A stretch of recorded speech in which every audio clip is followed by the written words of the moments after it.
विक्रमसम्म 2062-63 सालको दोस्रो जनआन्दोलन पश्चात नेपालको इतिहासमा लोकतन्त्रको बहाली भएको थियो। तसर्थ नेपाललाई लोकतान्त्रिक मुलुक भनिरहँदा गण्डकी प्रदेशको बारेमा एक चिनारी लिएर जनस्वास्थ्य केन्द्रीय विभागका भाइहरूले पेपर प्रेजेन्टेसन गरिराख्नु भएको छ। आउनुहोस् सुनौँ उहाँका कुराहरू।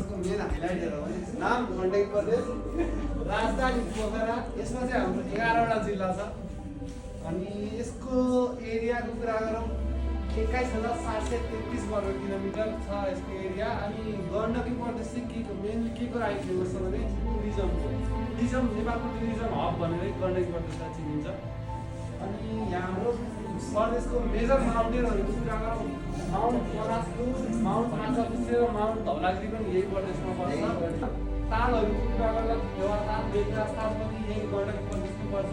त्यसपछि गण्डकी प्रदेशमा चाहिँ मेजर 3वटा भाषालाई चाहिँ मुख्य भाषा भनेर गण्डकी सरकारले छुट्याएको, एउटा नेपाली भाषा अनि गुरुङ र मगर भाषा, यो 3टा चाहिँ हाम्रो प्रदेशको मेजर भाषा भनेर छुट्याएको छ।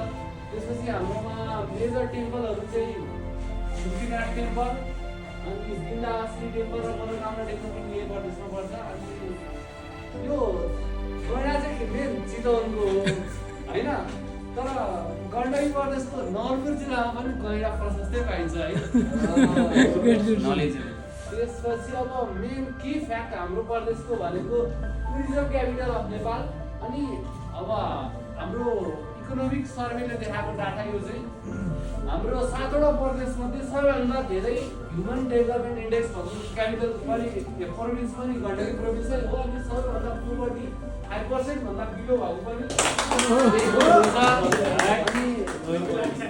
नेक्स्ट राष्ट्रिय ओडिआईको कप्तान है, टी20को भन्दिनँ, रोहित कुमार पौडेल अहिलेको त होइन, पूर्व राष्ट्रिय कप्तान विमल घरती मलाई यहीँबाट हुनुहुन्छ। यो मेहनत, यो अनुसन्धान र प्रयासपछि एउटा राम्रो पेपर प्रेजेन्टेसन भएकोमा सम्पूर्णलाई धेरै धेरै धन्यवाद।